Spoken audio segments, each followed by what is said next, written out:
Hoje estamos aqui para uma conversa com o filósofo José Barata Moura, a propósito de uma obra que parece resistir a todos os tempos, o Anti-Düring, do Engels. Esta obra é muitas vezes apresentada como uma espécie de manual, entre aspas, do marxismo. Achas que esta afirmação faz sentido? Vamos lá ver, vamos lá ver. É preciso ler o Engels para perceber o Marx? Portanto, há aí duas coisas importantes. Como é que agora o Anti-Düring é utilizado? Historicamente, a primeira, digamos, geração que contactou com a obra, inclusive dentro do Partido Social Democrata Alemão da altura, o Kautsky, por exemplo, e mesmo fora do partido. Há uma coisa que muitos deles dizem na correspondência da altura, em memórias autobiográficas depois, e que poderia resumir-se aqui. Para eles dizem, só agora, depois de ter lido o Anti-Düring, é que eu começo a perceber o Capital. Portanto, historicamente, dentro daquilo que foi a formação, digamos, dos quadros, não é? E portanto, já estávamos a um determinado nível de gente que escrevia, publicava, etc. Mas, quer dizer, é curioso ver que logo na altura, e se nós depois também tivermos em conta o próprio texto do Capital, as suas dificuldades, a extensão, etc., essa foi uma abordagem que nós podemos encontrar. O Anti-Düring como uma espécie de chave para o acesso àquilo que era o pensamento do Marx, e designadamente o pensamento do Marx no Capital. Portanto, entretanto, também havia gente que tinha lido o Capital e que tinha, digamos, feito o seu percurso de outra maneira, o Dietzgen, por exemplo, mas também há gente que fora da social-democracia, o Masaryk, por exemplo, que diz, esta obra do Engels fez mais para a divulgação do pensamento do Marx do que, por exemplo, o Capital. Pronto, isto historicamente. Depois, querer converter o Anti-Düring em manual, do meu ponto de vista, levanta mais dificuldades e pode levar a que se cometam injustiças relativamente ao próprio texto do Engels. Porque o texto do Engels tem uma forte preocupação de esclarecimento daquilo que eram ideias que iam tendo penetração no próprio movimento operário alemão da altura, ideias que mais tarde vieram a ter penetração noutros partidos socialistas, designadamente em França. Quer dizer, porque é que ele depois faz o do socialismo científico, ou do socialismo utópico ao socialismo científico, e que é publicado primeiro em França, na versão do Lafargue, e que corresponde a 3 capítulos do Anti-Düring. Porque, efetivamente, esse tipo de ideias que, de algum modo, desfiguravam o socialismo, quer o socialismo, digamos, como termo e tema, quer as próprias concepções do Marx, foram também tendo os seus seguidores, não é? Noutros países, noutros partidos, mas, noutros movimentos. Desculpa lá interromper-te, mas a ideia, quando se fala de manual, mesmo com aspas, é porque o Engels parte da crítica ao Düring, não é? Para apresentar princípios que são fundamentais do socialismo marxista, não é? Portanto, exatamente, a dialética, o capital, a mais-valia. Para clarificar dimensões fundamentais do pensamento marxista que, no quadro político, social, do movimento, havia muita confusão e nessas águas turvas o Düring, digamos, pescava. Pescava muito, mas isso leva-me à questão. Esta abordagem, não é? Permanece atual mesmo para quem nunca ouviu falar no Düring, como é provavelmente o caso da maioria dos nossos jovens. Vamos lá ver. Essa questão da atualidade, que é uma coisa que me irrita e corresponde a uma abordagem um bocado de chapa que por vezes se faz. É claro que há muita gente para quem só são boas as questões da atualidade. Eu inclino mais a pensar que qualquer boa questão tem atualidade. Portanto temos que ter cuidado com isso. Agora, há algo que nós podemos recolher até como método de trabalhar, e que é o seguinte: de facto, essa crítica do Düring, que em muitos espaços e em muitas páginas está pormenorizadamente debatida com as citações dos textos do Düring, etc., etc. Portanto, não é uma crítica aérea, não é uma crítica, enfim, de ambiente e tal, não. Portanto, tem ali as referências precisas, mas ao mesmo tempo tem isso mesmo que tu estás a dizer, acoplada uma preocupação e uma ocupação de restabelecer ou retificar ou clarificar aquilo que, no quadro do pensamento marxista, são linhas estruturantes. E daí, como tu dizias e muito bem, as questões do materialismo, as questões da dialética, as questões da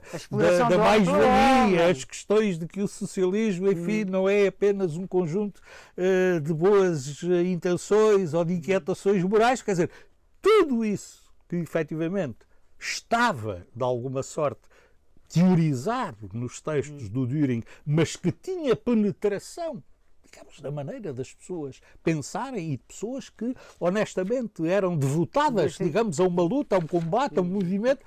E ele aproveita, e isso falo muito bem, não é? Às vezes é difícil de seguir no texto, mas está lá, e isso é, a meu ver, digamos, uma das dimensões que permite que, no fundo, qualquer objeto cultural seja sempre ressignificado nas leituras que se vão sucedendo em condições históricas, sim, de luta e de combate, que não são exatamente aquelas que correspondiam ao momento em que o texto surgiu e foi elaborado. Era essa a atualidade. Exato. Não, mas repara, a atualidade... Não, é que a atualidade é, digamos, a atuância de um texto é muito função do que é que nós fazemos dele. Exato. Não é? Portanto, é evidente que se o texto não tiver o potencial, não tiver a matéria, não tiver possibilidades para que, efetivamente, ele seja tomado, agarrado, pensado e passe a constituir um enriquecimento para tarefas, problemas, perspectivação das lutas, em condições que são muito diferentes, isso não é possível. Claro. Agora, nunca esquecer que, mas um manual bom, um bom manual nunca é isso, nunca estamos ali apenas num código ou num elenco de procedimentos para se fazer uma lista de verificação, isto está, claro. Vamos fazer de acordo com o preceituado. Isto leva-me à outra questão que eu gostava de colocar, é que o Engels refere que o Marx fez, vamos chamar, duas descobertas, não é? Sim. A concepção materialista da história, claro, e a revelação do segredo da produção capitalista, por intermédio da mais-valia. Com o que, diz ele, o socialismo se tornou uma ciência, ou seja, um processo interminável. Um processo interminável, um processo que tem que ser estudado. Portanto, repara, para o Marx ou para o Engels, a ciência não é uma garantia para calar a boca e dizer isto que eu estou a dizer é científico, tal.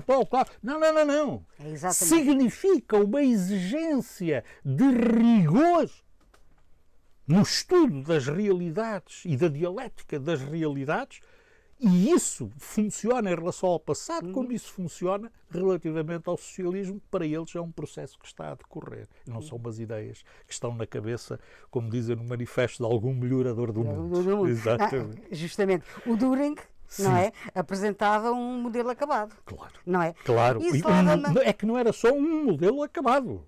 era o dele. Exato. Era o dele. Era o dele. Quer dizer, quem ler, enfim, quer dizer, milhares de páginas do Düring eu li, enfim, não direi que seja recomendável, embora que pode haver noites de insónia e ele pode ter a sua função, mas quer dizer, de facto, a posição em que o Düring se coloca é, no fundo, repare, o Engels chama muita atenção para isso, é, digamos, um retrocesso. Porquê? Porque, efetivamente, no arranque das teorias socialistas modernas ou de um socialismo moderno, era, de facto, um socialismo de umas pessoas que tinham chegado à verdade, tinham chegado à ciência, sim, tinham chegado, no fundo, àquilo que destronava e atirava fora todo um passado de reflexão e de lutas.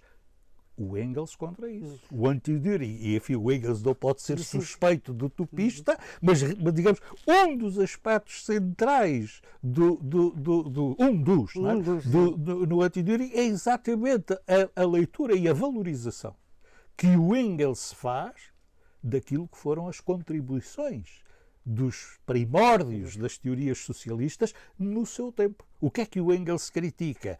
Que se faça daquilo um corpo de doutrina eterno, sobrepairante, em torno da justiça, da igualdade, da socialidade, sem se fazer aquilo que para o Engels e para o Marx é fundamental numa ciência, que é o estudo das realidades nas suas dinâmicas, porque é por aí que nós podemos compreender o fundamento material para as transformações pelas quais, enfim, num objetivo agora já de partido e de movimento, onde se quer intervir para transformar. Eu se calhar vou dizer mais geneira, mas não faz mal. Eu também digo muitas. De algum modo, esta visão do Düring, esse modelo, pronto, sim, é assim, e agora ao futuro é que tem que se adaptar ao modelo em que a gente está. Claro. Podemos comparar isso de algum modo com, fazer algum paralelismo com o famoso fim da história com que nos quiseram exatamente. brindar. Exatamente. Portanto, vamos lá ver, o Fukuyama, que costuma ser, e com alguma razão, é ligado muito, digamos, a essa tese. A tese, enfim, já vem de trás, não é? O que é que está por detrás da tese do fim da história? E, aliás, nos textos do Fukuyama, não no primeiro artigo que ele fez para a Rank Corporation, mas depois no livro, isso está lá. É o regresso a uma naturalização. Exato. Nós, quer dizer, isto são leis naturais. O mercado, quer dizer, o Hayek, por exemplo, todos os liberalistas agora contemporâneos, quer dizer, não, isso é que é. E, aliás, o Marx, na miséria da filosofia, já chamava a atenção disso, quer dizer, houve aqui umas coisas horríveis, mas nós agora é que vamos restaurar as leis imutáveis, necessárias e naturais, não é? E não percebendo que tudo isto corresponde a um processo, no fundo, de construção e de enriquecimento do próprio sentido da humanidade e do seu viver comunitário, não é? Portanto, esse ponto é muito bem, e marcas isso muito bem, porque esta às vezes anda tudo muito... eu tenho aqui no bolso a teoria, e tal, por acaso não ali, mas está lá, e tal, quer dizer, e nesse sentido, a atitude do Marx e do Engels, isto é muito importante para perceber quando eles falam de ciência, a ciência, como eu dizia há bocadinho, não é uma garantia. Exato. A ciência é uma exigência de um processo investigativo sério e materialmente fundado para que enfim, essa compreensão da realidade permita que depois, no plano da prática e no plano da transformação material, se possa incidir naquelas estruturas que efetivamente comandam o que está e possibilitam o novo que pode vir a estar. E, portanto, repara, voltando à tua pergunta, que é central, a articulação que o Engels estabelece entre materialismo histórico e a questão da mais-valia. Exatamente. Isso é muito... Vamos lá ver, não é típico, é o fundamental. Quer dizer, é o fundamental daquilo que corresponde à teoria, ao pensamento e também à prática organizativa e do Marx e do Engels. Uma das questões que me preocupa muito, pessoalmente, até por questões familiares e porque tenho netos que se interessam por algumas coisas, mas o que me preocupa é como é que conseguimos, ou o que é que devemos fazer para que as novas gerações, que nunca ouviram falar do Düring, mas admitamos que já ouviram falar do Engels, já ouviram falar certamente do Marx, pelo menos isso, a um determinado nível de estudo já. Mas como é que os motivamos para...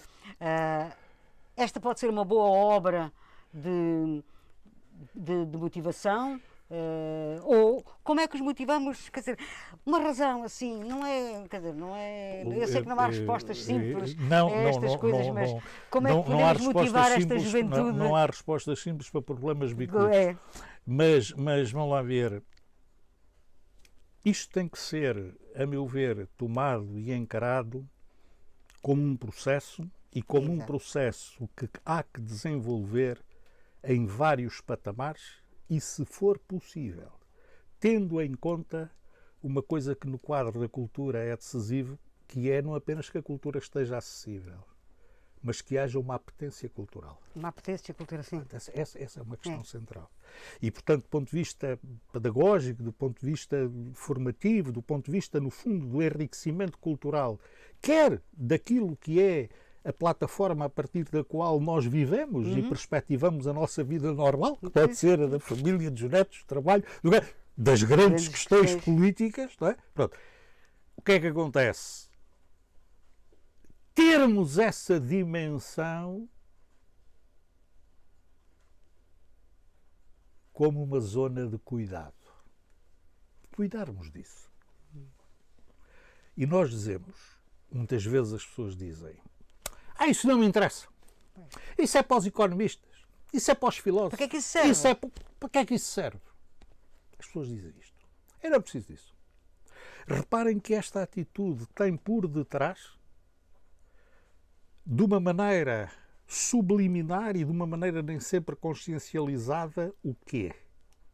O facto de que quem assim imagina pensar apenas repete e reproduz uma cultura que se vai disseminando através dos grandes meios de comunicação, das redes sociais, do convívio com as pessoas com as quais nós gostamos de ter uma refeição, beber um copo ou conversar, e que são tudo coisas altamente prestigiosas, não é? Mas que nós, digamos, absorvemos sem perceber o que é que aí se está a jogar e fazendo poupança de algo que se calhar convém não poupar, que é o exercício crítico do pensar. Exatamente. Pronto. Portanto, eu diria que a questão central está, digamos, no arranque para essa apetência que leva a que, segundo aquilo que são os interesses, as perspectivas que vão acontecendo nas vidas das pessoas, o quê? Esta dimensão comece a aparecer como um espaço de ocupação do nosso viver, do qual nós cuidamos. Pronto, este é um aspecto. Depois, não temos de estar à espera que todos sejam economistas e filósofos e não sei quê.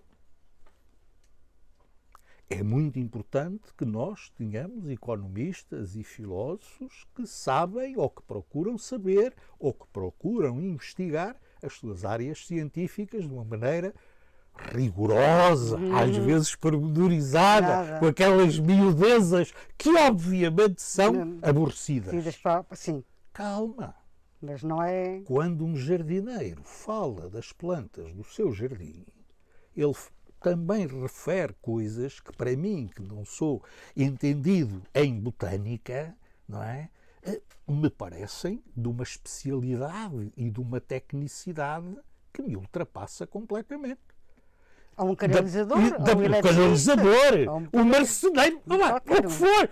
O informático, quer dizer, o que for. Nós temos que compreender que nesta apetência cultural para um enriquecimento da bagagem que vai efetivamente abrir-nos e dar-nos novas possibilidades para nós, no fundo, atuarmos naquilo que é a aventura do viver, que se calhar é para isso que a gente cá está e não para outras coisas, há vários caminhos. E é preciso cuidar desses caminhos nos seus diferentes patamares. E ainda há uma terceira ideia que eu gostava de trazer, porque para nós é muito importante. Sem dúvida que o pensar é um ato solidário, solitário, embora nós nunca pensemos sozinhos, e sem dúvida que a leitura tem também esse momento subjetivo de recolhimento, que há pessoas que acham que é uma maçadoria e há outros que se deleitam, que é, efetivamente, essa nossa relação íntima com um livro ou com um texto. Mas, e sobretudo em relação a textos que são complicados e que merecem, há uma outra dimensão que eu penso que era importante investir nela e procurar as formas de a materializar, que é exatamente um certo trabalho coletivo, um certo trabalho dialogal, não é? Uma certa leitura em conjunto, em que um chama a atenção para uma coisa, o outro chama a atenção para outra, um é capaz de adiantar mais este passinho que leva o outro a dizer olha, afinal é isso, eu não tinha percebido. Portanto, esta dimensão que repara, não é uma dimensão que tenha que ser escolarizada. Exato. Eu sou mestre, eu é que sei, agora os senhores sentam-se aí, ficam caladinhos, eu digo como é que é, eu digo o que é que lá está que vocês vão de ler. Não. Isso é o contrário de aprender a pensar. Não. Isso é o contrário. Exatamente. Estás a perceber? Portanto, é evidente que esta metodologia, repara, porque a tua pergunta é uma pergunta decisiva. Porque é, no fundo, como é que nós rompemos uma apatia, como é que nós entramos nesse caminho, enfim, que depois poderá ser um caminho gratificante, mas tem muitas dificuldades e muitos espinhos. Mas como é que a gente rompe com isso? Não é? Pronto. E essa pode ser uma delas. Pronto. E depois, repara, há uns que se podem interessar mais por isto, outros podem se interessar mais por aquilo, e, portanto, nesse aspecto, não devemos, nem podemos estar à espera de que não podemos estar à espera de saber tudo para agir. Pois, exato. Não fazemos nada. Isso é o disparate. Esse é o disparate mais completo, não é? Só quando eu souber tudo é que não pode ser. Portanto, nunca é assim. E, portanto, há aí também essa dialética que vai sendo. E atenção, porque efetivamente, de dentro da prática de um viver, há depois muita coisa que se ilumina até para nós irmos à procura, eventualmente, daquelas áreas de saber onde poderíamos escolher mais algum material que depois nos permitisse atuar de outra maneira. Não é? É esta dinâmica. Pronto, é esta dinâmica. E eu diria que essa dinâmica pode ocorrer de muitas maneiras. O que era importante era que a gente fosse ensaiando. Algumas, não é? Que a gente fosse ensaiando algumas. Eu penso que com esta sugestão de leituras coletivas, temos abrimos um bocado um caminho para o que pode ser a leitura coletiva do Atindúring com o Barata Moura. Obrigada. Obrigado, foi uma ótima conversa.